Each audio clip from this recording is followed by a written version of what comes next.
Okay, so I thought I would make a short video, or hopefully short, about a problem I had with my John Deere riding mower.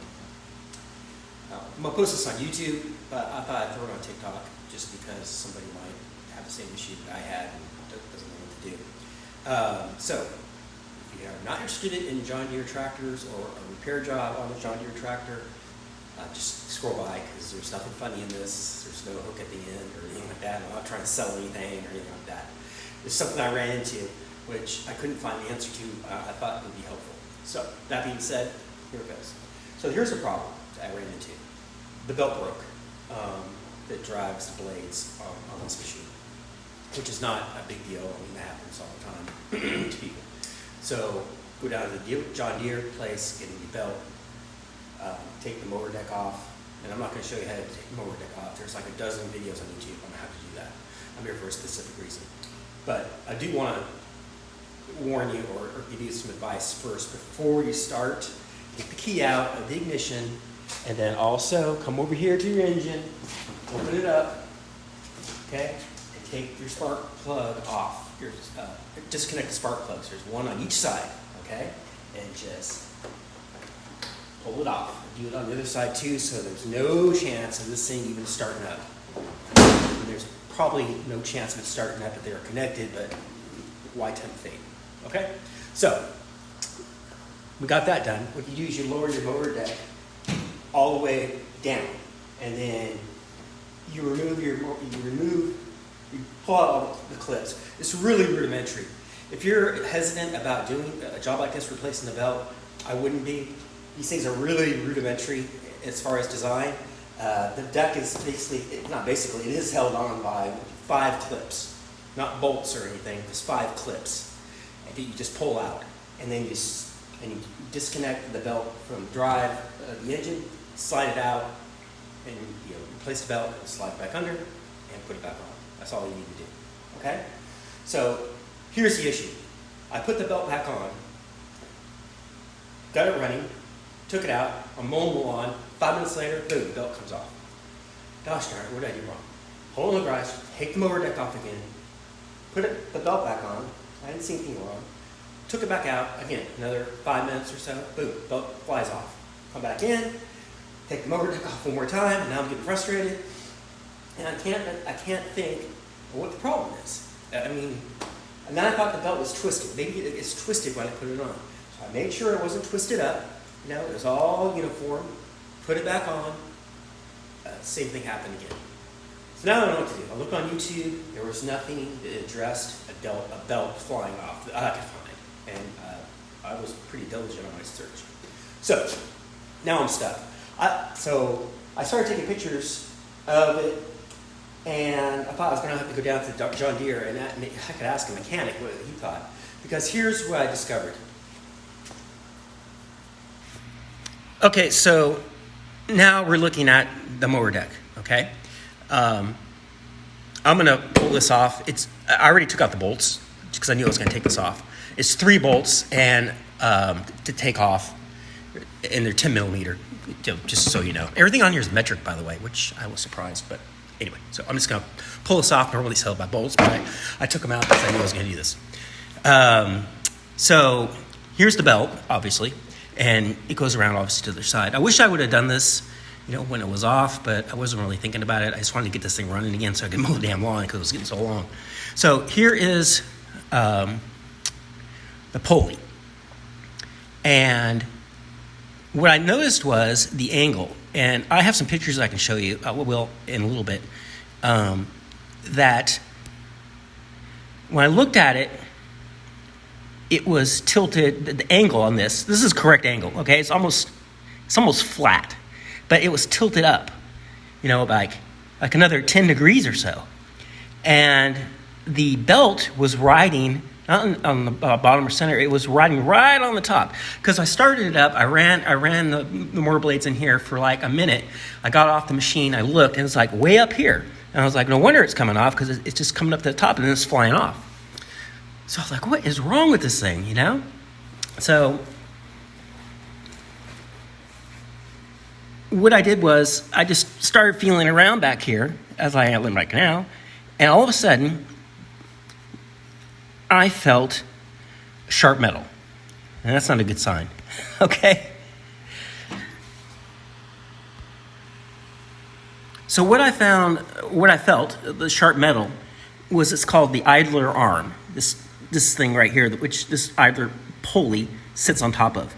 And it has a spring attached to it, and it obviously it has a spring, so it goes back and forth and keeps tension on the belt so the belt doesn't fly off. That's the purpose. So I pulled it out, I stared down at it, and that's when I noticed this. And let me show you. So this is the pulley. I took the pulley off, and then this is what I discovered. See that piece of metal right there? And this is not aluminum. This is a heavy piece of metal. It cracked all the way, almost all the way to the end. I'm surprised it didn't break all the way and fly off. But that's the issue. Okay? So that needs to be replaced. Which is no big deal. It was, I took this one off. Unfortunately, I threw it away a couple days ago. Otherwise, I could show it to you instead of showing you a picture. But it was like $23 and change or something like that. And, just for kicks, here's another view, a picture of it. This one, I had it sitting on my knee. I took a picture of it. So that's not right. And I don't know how it broke. I've had this thing for almost 6 years now. I can't imagine what would cause that. Maybe it was defective in the first place, and just over time, it had a hairline crack, and finally it just gave loose. Who knows? But anyway. Okay, so once I got this off and the spring, and it's no big deal taking the spring off. You just get yourself a pair of pliers. Actually, vice grips work better. There's a little hook right here that hooks into this, and you just put your vice grips on here and lock it down, and you just pull it out, and it comes out. It's no big deal. And this comes off you take this off first, this pulley, and this is a 15 millimeter bolt. They're all 15. Well, these aren't, but the ones you can take off, or you want to take off to change the belt, they are 15 millimeter. Take it off, and then this one has a bolt also, and you slap it on, and you put your belt back on, and you're off and running, and you're good. The only other tip I have is if you're changing the belt, a brand new belt, putting a brand new belt on here, they recommend, or I saw the instructions, where you actually take a ratchet with a socket on it, or a breaker bar, which would be better because it's longer and you get better leverage, and you put it on top of this, and you can move, obviously you can move this, it's on a spring, forward, just push it forward, and then you're supposed to, feed the belt onto the drive here. This pulley actually connects to the engine, and it drives the belt, or turns the belt, which in turn turns the blades. Since this is brand new, it was really difficult to get that on. And after a few tries, I just couldn't feed it on there. It's kind of like, so anyway, I went to plan B. So I put it on there first. I left this one off because the belt was so tight. If it was a used belt, had like 100 hours on it, or maybe less, I don't know. It's been stretched out because it's been used. This was brand new, so it hasn't been. I just fed it. What I did was it's attached over there to the engine and everything else, but I left it off of here. And then what I did was kind of like you did when you were a kid on a bicycle chain. You turn your bicycle upside down, and you put a couple links on where the pedals are to that sprocket, and then you crank the pedal until the chain feeds on there. Basically the same concept. You just put it on here a little bit, and I highly recommend wearing gloves. I didn't do it with bare hands, but I could see how you could easily, as you're turning this, you can just turn it really easily. You could get your finger all caught in this belt as you're feeding it on. So that didn't happen to me, but I still wore gloves. So anyway, then you have to put, after you're done, obviously put your cover back on and put your bolts on. So anyway, that's my experience. I don't know if anybody else out there had this experience, but the idler arm breaking, I don't know. I have a feeling, since there's no YouTube videos, I'm guessing, there's like a gazillion ones, not a gazillion, there's lots of videos on there, how to change the belt, how to take the mower deck off, how to replace the pulleys, etc. but nothing about that. So maybe it was a 1 in a million shot for all I know. I'm the lucky guy who got the defective one. I don't know. So that's my story on that. If you have any questions, feel free to ask them in the comments. I'd be more than happy to answer them if I can. Like I said, I'm not a mechanic. I just like to try things on my own. My experience is auto shop in high school, and was a teenager changing the oil in my car and changing the fan belt and stuff like that, which basically is changing the fan belt. It's kind of like changing this. It actually was actually easier. So that's how you do that.